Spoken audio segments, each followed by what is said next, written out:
I'm just going to do it as if we had a crowd. Yeah, Okay. you could use my multiple personalities. There you go. Well, welcome everyone. My name is Jay Allen. I'm really glad that you're here. I am a trained death doula, a psychic.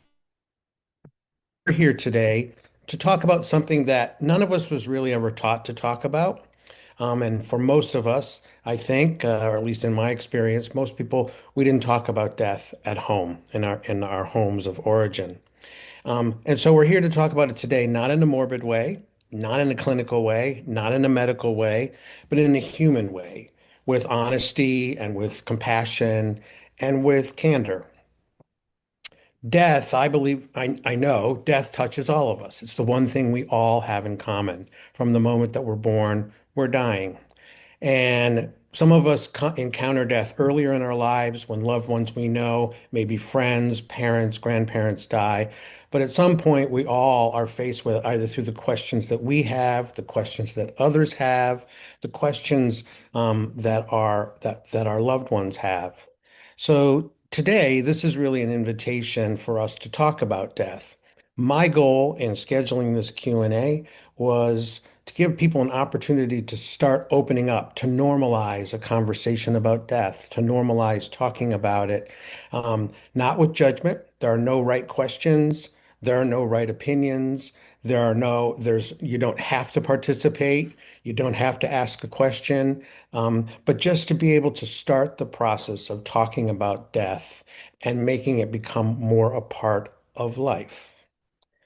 So, with that, let's just begin by taking a breath together.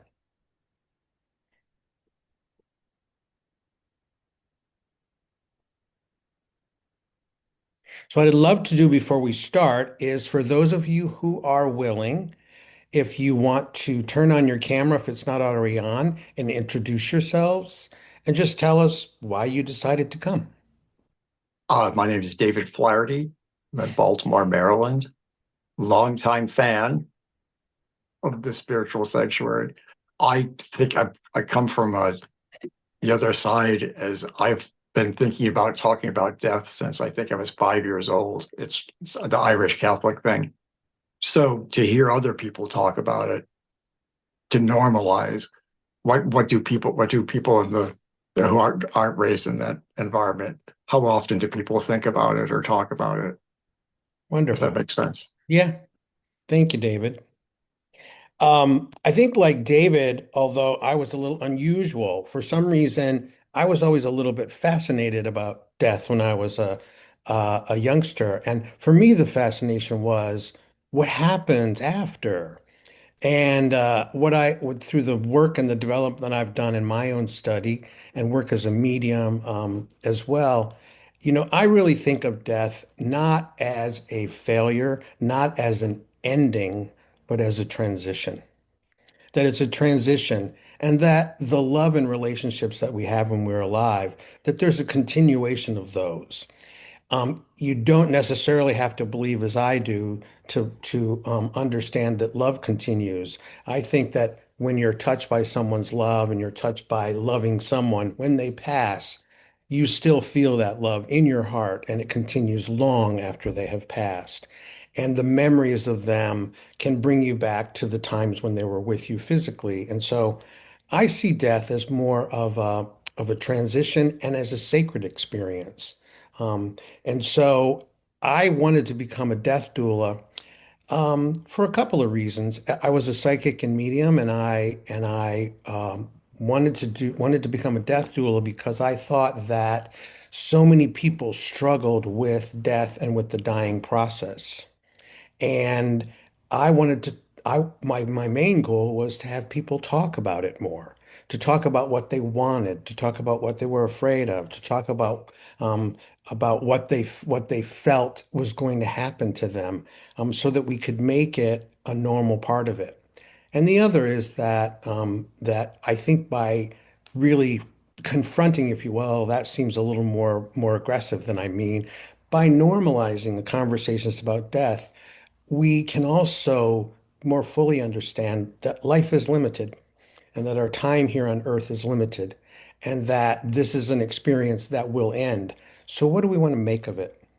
and what do we want to do with it? For me, what really matters is love, and that love and the quality of love that what will make your death meaningful or your dying process more meaningful is if you approach it with the same love that you've approached your first boyfriend or girlfriend, your first partner, getting married, the birth of a child, that you love embrace that physical death as well. So what I've done here is we've gotten some questions from people over time, and I thought just as a way to start this out, I'd start with a few of those questions, and then we'll take questions from the audience. A question that often comes up for people is that people often ask is, what do people fear most about dying? What do they really fear most about dying? And I think at the outset, what's really important for me to say, well, by the way, let me say that I'm not the expert. I'm just going to give you my experience and what I know from my training, but I think everyone here has a point of view that's equally valid. But I'll give you from my point of view. The first thing I think is important to acknowledge is that, as with any human endeavor, there's no cookie cutter. We can talk about what's common. We can talk about in our experience what we've most often found. And that's what I will do. But whenever you hear me answer a question, I want you to know that I'm not saying this is what's normal or this is the way it is or this is how it should be because cultures are different. People are different. The way people experience their life and structure their life is different. So, with that in mind, what do people fear most about dying? There seems to be two things that stand out when you ask people this question and when you talk with those who are dying. And the one that seems to be most dominant is that it will be a painful, messy, difficult process. And there are a lot of tentacles to that one about it being painful. And the tentacles are some people are concerned it's going to be painful and I'm going to lose control. I'm going to lose control of what I want to eat, whether I want the lights on or off, whether or not I can control my bowels. But it's this real fear of pain and loss of control that comes with pain. They talk about, I want to die in my sleep, or I want it to happen suddenly, or I want it to happen when nobody's there, but they want to avoid the pain of the dying process. And as a little bit note on that, the pain is actually of the living process, I think. The dying part's the easy part, but that is what people talk about. But the other one that's most common is the fear of missing out, FOMO. And it comes in many, many different forms. I won't be able to walk my daughter down the aisle. I won't see my grandson graduate from high school. I won't have an opportunity to go to Tahiti that I've always wanted to go to. It's the fear that I will miss out on something. Most often, it's missing out on things that have to do with other people and other relationships. And those are the things that people talk about the most. Pain, and as a subsidiary of that, a loss of control. And the other is this fear of missing out. I mean, anything you'd want to add or say about that? I I think the fear, I definitely get the fear as it interacts other people. I know I am worried about what people have to deal with after I've died. Have I left what kind of a mess have I left that somebody's going to have to clean up or deal with, and not wanting to or to minimalize that, Yeah, yeah. And not leaving people with a lot of tasks, a lot of things they have to take care of. Yeah, yeah. or a lot of stuff. Yes, yes. And you do see people as they approach death, as they have a sense that their death is coming, to your point, they start giving away stuff. And if some of you may have seen these, there are these products out now on the Facebook. Maybe they advertise them to me because I've somehow put in there that I'm a death doula, but to organize your passwords and your bank accounts and put it in a nice little notebook so that it's easier for people to take care of, that how helpful that would be. One of the other questions is that I think is really interesting is what conversations matter most before someone dies. And Hmm. it's what conversations are most important to people. And one of the things that I was most impressed with my doula training was that, again, there are many things that people want to have as conversations, but there are two that stand out. One is this importance of closure. For many people, not everyone, mind you, but for many people, they want to have closure around conversations. There may be someone that they feel like they need to make an apology to that they haven't had a chance to make an apology to. There's someone who they need to forgive that they haven't forgive that they've been holding on to. There may be someone that they want to forgive them that they've done wrong. It may be the case that they simply want to just tell someone they love them who they never told or how important they were in their lives.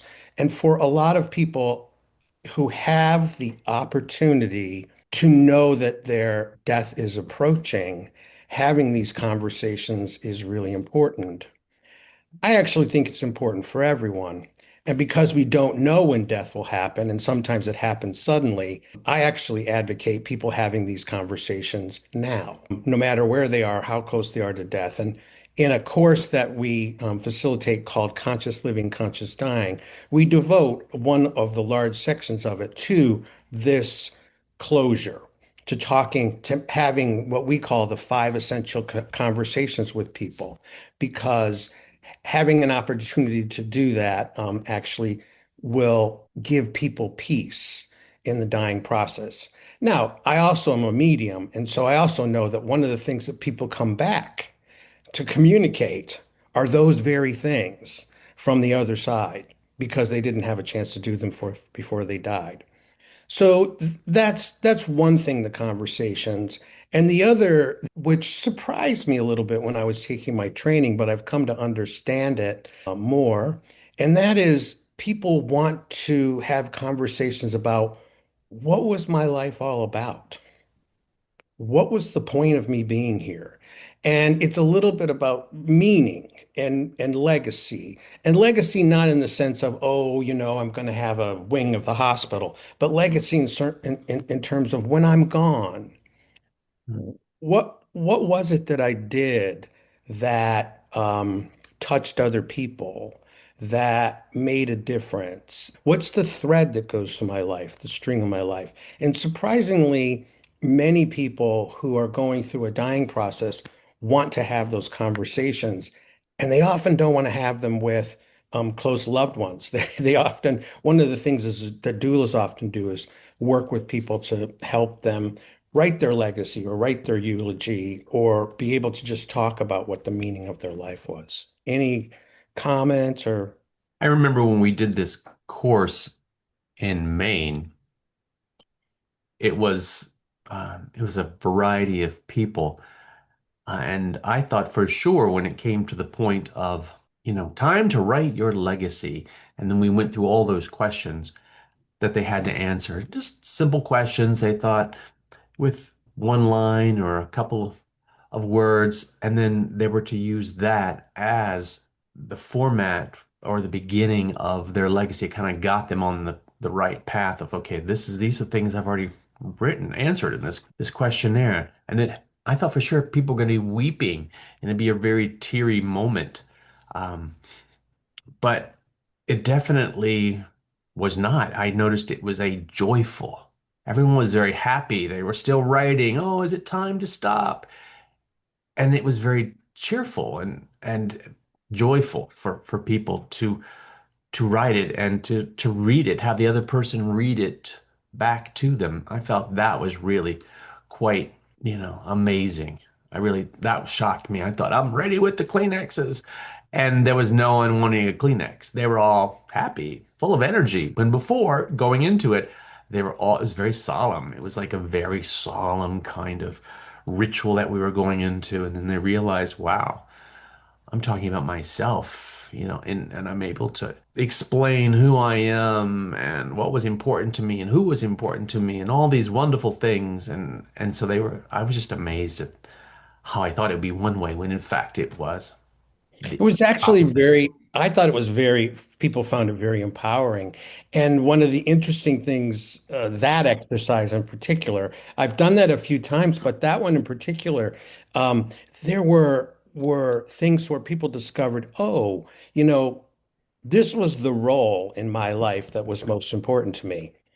It wasn't necessarily the one that you might have thought, like a woman who was a mother and a nurse and a hospice volunteer, and it wasn't being a mom. I mean, she loved being a mom, but the thread that went through her life was something very different, and I think she found it really empowering to do that. Mm. I'm gonna do something that will completely off character, so this will throw you off, but I'm gonna quote musical theater. Uh-huh. Um, Hamilton. And of all the different things that came from Hamilton, the line, there are three things that you do not control: who lives, who dies, and who tells your story. And depending on who tells it, is that, I may think it's going to be about, just like you said, it's going to be about this relationship. And it turns out, first of all, we're gone. So unless we've gone to the program that you all did and written it down ourselves, we're gone. It's the relationship that we shared from their point of view. That's how we're remembered. The other thing is about, for some reason, as a kid, I had to say about being famous. I don't know that it was me being famous, but what it must be to be famous. And that means after you're dead.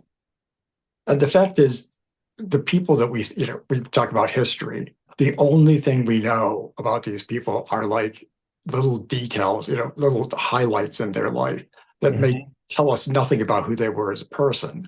So we know that Benjamin Franklin, discovered electricity or was one of the signers of the Declaration of Independence.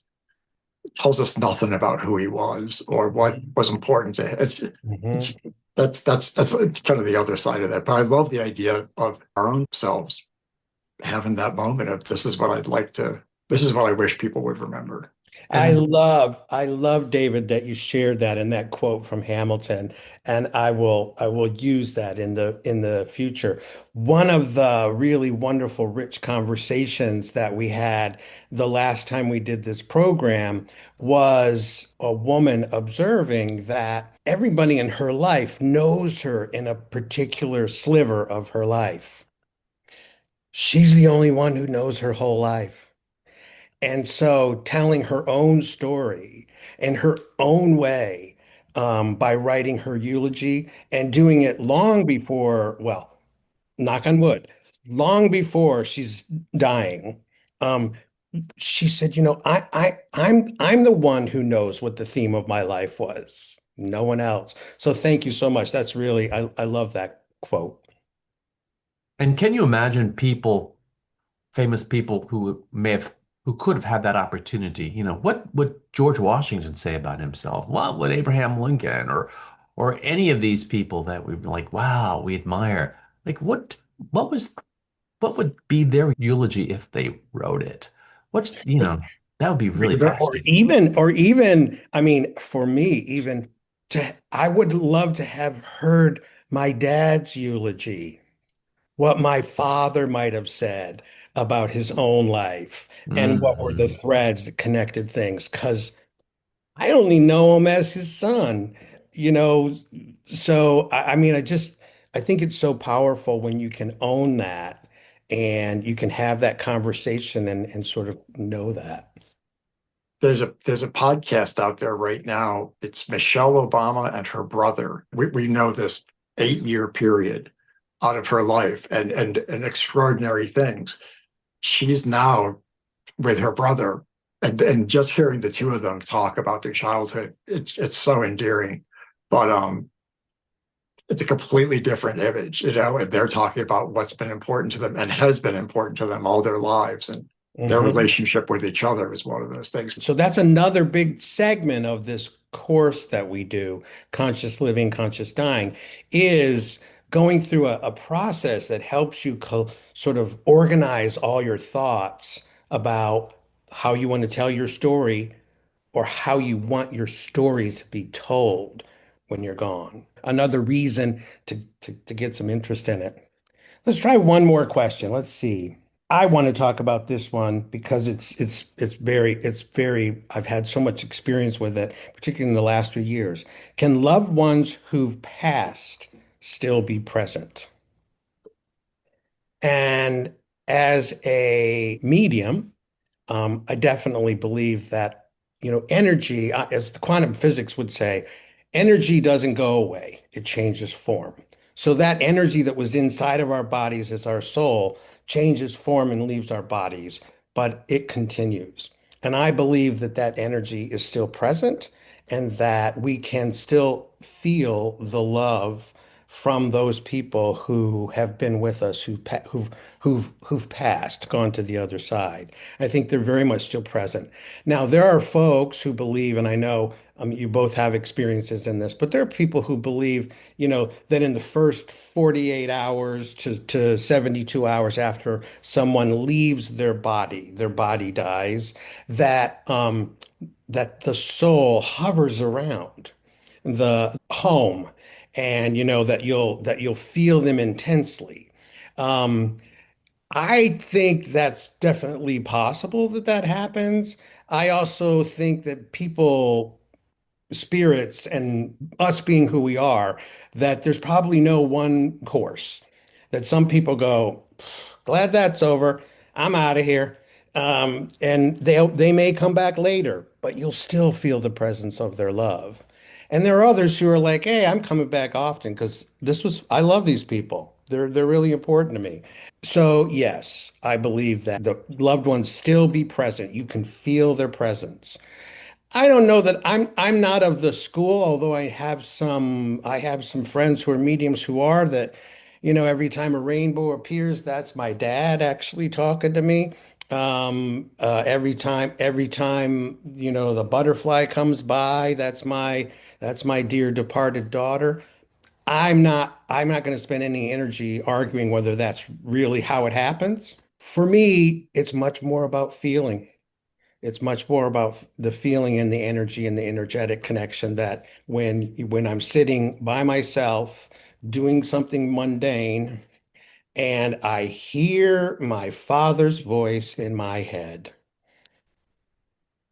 I have no doubt that he's here. So I don't know, Kevin, if or David, if you want to add anything to that. Just that it's so, I, I think the work that, and as a doula, if I understand it correctly, the work that you do is obviously with the person who's dying. To the once they've died, everything is on us, the people who are left behind. How closely do I feel?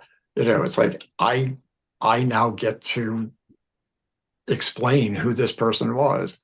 Mhm. I can even tell you this is the relationship that we have, and the other person really doesn't get a say in it. Hmm. It's like there's for some relationships that perhaps ended really horribly, there's a need to reconstruct and to say, but this is what I'm going to remember. This is the person I'm going to tell the world about because I that's part of forgiveness. Because I don't want to hold on to this. I don't want to talk about another person that way. But it's all on us. It's like the person who's died is got it made, wherever they're on. And but I love the thing you said about the science of energy doesn't end. So Transforms. what would life be? Is that steam or would that be ice? What form would that be? The life after we go? I think probably steam. Might be. Mhm. The way I would process those comments, oh, that butterfly, that's my mother. My mother loved butterflies. Every time we see a butterfly, you know, that's her coming to visit. So, in fact, the way I look at it is the butterfly is not your mother, but you have such an emotional, energetic connection to your mother that you've associated with a butterfly.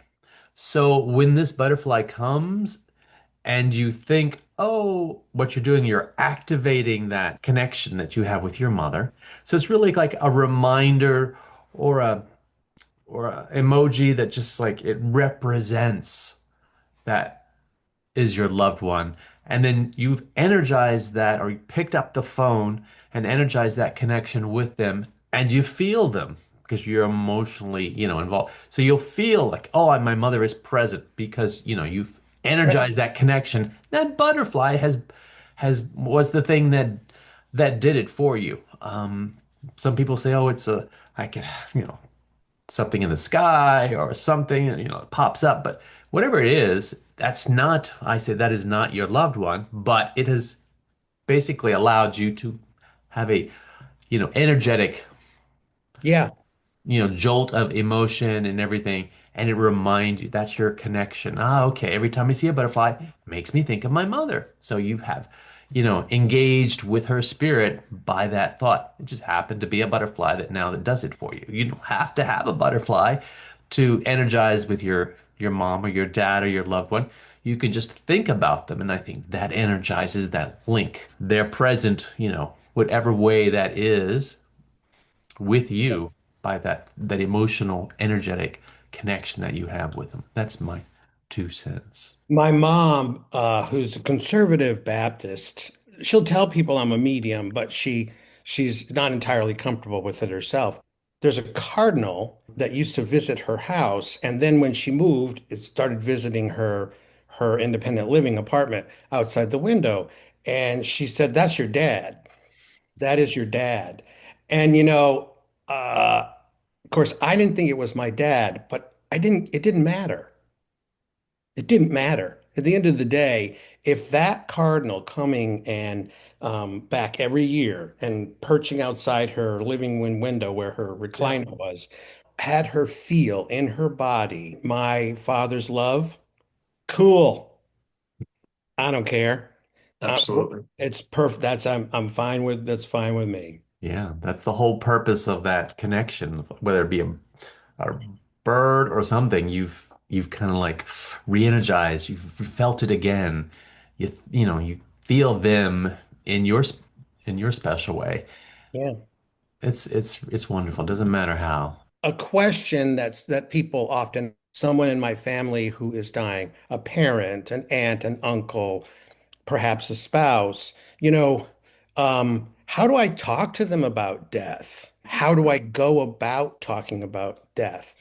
And I mean, that we could spend hours talking about or giving the answer to that or giving some thoughts about that. But I want to focus on one thing that is really important and that we spend time in our workshop talking about, and that is ask them what they want their death to be like. One of the things that as a doula that I learned is how many people die in circumstances that they don't want to be in or that isn't what they would have wished. And that doulas talk with them about them. For instance, lots of people know they don't want to die in a hospital. That's easy. But some people want music playing. Some people don't. Some people want a cast of thousands around them. They want family, they want friends. Other people want to be all alone.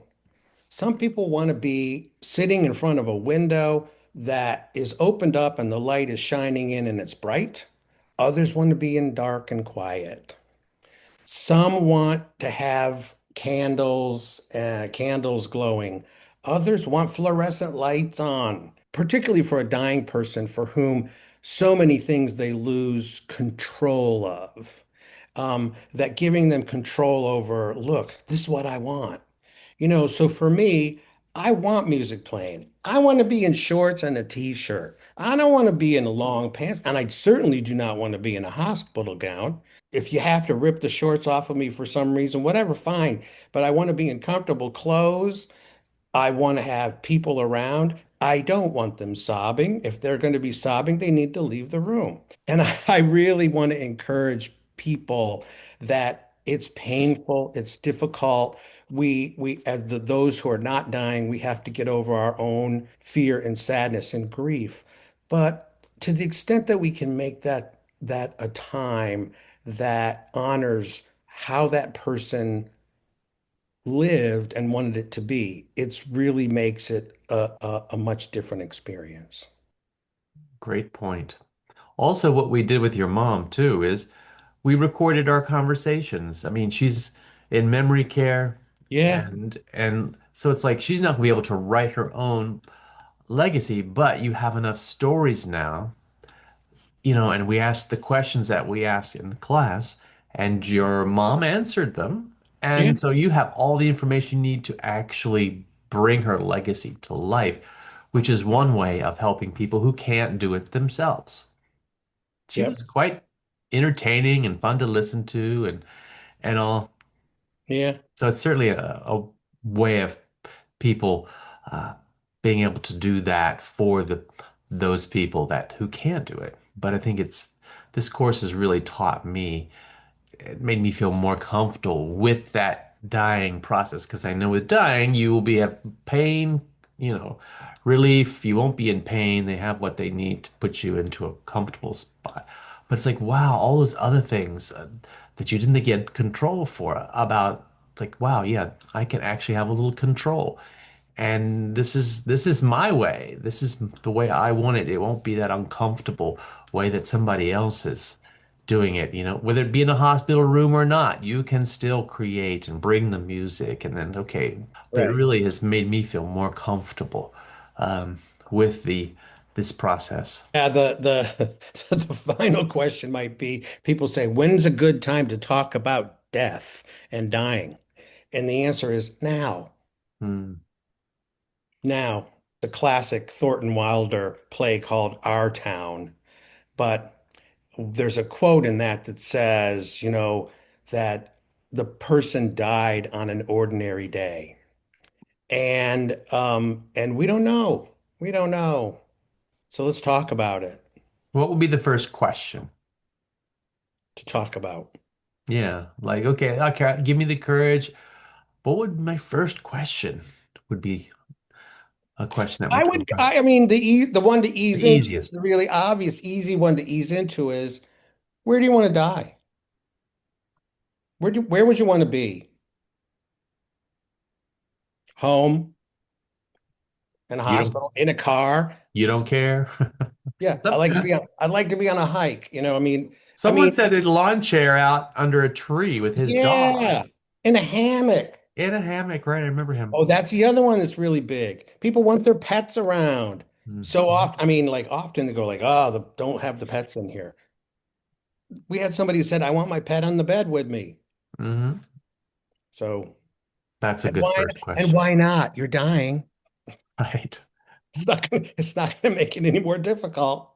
So it's a wonderful way of starting the dialogue.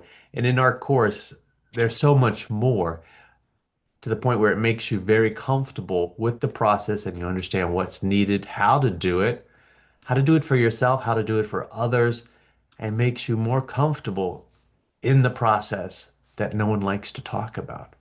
So you And did a great job at creating this conscious living, conscious dying course. we got a lot of comments from people, and they were nice, positive comments. But there's one for me that stands out, and it was probably, wasn't the most eloquent, but the woman just said, you know, I I haven't had any of these conversations. I'm going to go have these conversations with my sons and my husband. And it was like, yeah, that was the point. And right, that was the point.